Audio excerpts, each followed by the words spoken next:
You kneel at the edge of a river. Your throat is on fire. You haven't had water in 2 days.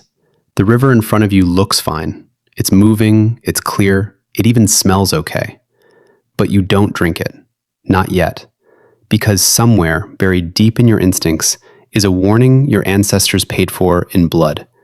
Long before anyone knew what bacteria were, before anyone had ever heard the word contamination, humans still had to answer one impossible question, every single day, everywhere they went.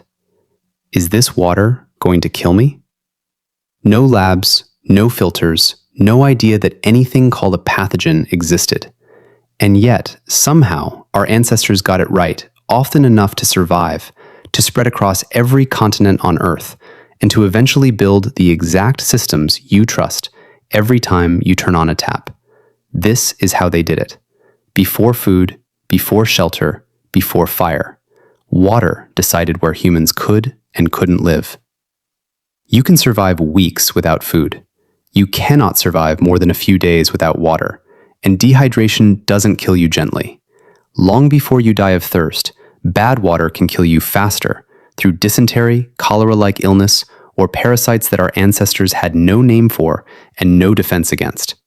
This is why almost every major site where early human fossils have been found, the Rift Valley in East Africa, the shores of ancient Lake Turkana, sits right next to a water source.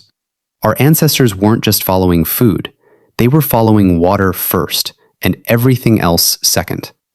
The problem is, not all water was equal. Some of it would keep you alive. Some of it would kill you slower than starvation, but just as surely. With no way to test water, early humans developed something almost as good: pattern recognition, sharpened by generations of trial and often fatal error. Moving water was trusted more than still water, and for good reason. Fast-flowing streams carry away waste and get naturally aerated, which limits the growth of some harmful bacteria. Stagnant pools, ponds, and swamps were treated with suspicion, because anyone who drank from the wrong one and got violently sick taught the whole group a lesson that got passed down for generations. Smell and taste became early warning systems. A sulfurous smell, a strange bitterness, a slick film on the surface. These were the red flags long before anyone understood why they mattered chemically. And then there was one of the strangest tricks in the ancient survival toolkit: watching the animals. If birds drank from a pool and lived, it was probably safe. If insects swarmed a puddle but no animal tracks led to it, that was a warning.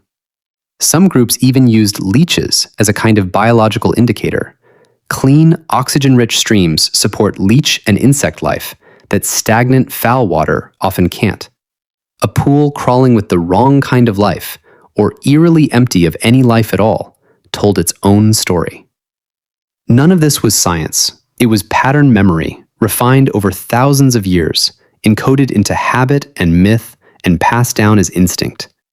At some point, nobody knows exactly when, but likely tens of thousands of years ago, once fire was reliably controlled, someone made a discovery that would quietly become one of the most important public health breakthroughs in human history. Heat water enough, and it stops making you sick. Early humans almost certainly didn't understand why. They weren't killing microorganisms on purpose, but they noticed that water carried in heated skins or heated in fire-warmed rocks dropped into containers seemed to cause less sickness than water drunk straight from questionable sources. This technique, sometimes called stone boiling, where heated rocks were dropped directly into water-filled skins, hollowed logs, or early pottery, shows up independently in cultures across the globe, from parts of ancient Europe to the Americas. It's one of those rare moments in history where completely disconnected human groups, with no contact with each other, arrived at the same life-saving idea, because the problem, bad water, was universal. Eventually, humans stopped waiting for water to come to them. They went looking for it underground. Some of the oldest known water wells in the world date back roughly 8,000 to 10,000 years, found on the island of Cyprus, hand-dug straight into limestone bedrock, a staggering feat with only stone tools. Wells did something rivers and ponds couldn't.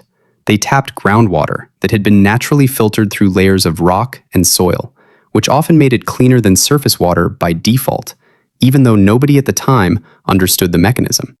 Wells also meant something bigger. They meant permanence.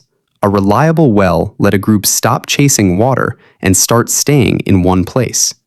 Some archaeologists argue that dependable water sources like wells were just as critical to the rise of early settlements as the domestication of crops. By the time we reach the early river civilizations of Mesopotamia, Egypt, and the Indus Valley, humans had moved from finding clean water to actively making water cleaner. Ancient Egyptian records describe using a substance called alum to help suspended particles clump together and sink, leaving clearer water behind, a crude but genuinely effective form of what we'd now call coagulation, the same basic principle used in modern water treatment plants. Sanskrit medical texts from ancient India, some of the oldest medical writings in the world, describe filtering water through cloth, straining it through sand, and even boiling it, sometimes all three in the same process. This wasn't guesswork. It was documented, repeatable practice, treated as medically important. And in ancient Greece, physicians linked to Hippocrates designed a fabric filtering bag, sometimes called Hippocrates' sleeve, used to strain sediment and particles out of water before drinking it. It's a strangely direct ancestor of the fabric and paper filters still used in some water systems today. Here's one of the strangest details in this entire story. Long before anyone understood antimicrobial properties, some ancient cultures, including Persian royalty and later Alexander the Great's military, are recorded as storing drinking water in silver vessels. Silver has natural antibacterial properties that can slow the growth of certain microorganisms in stored water.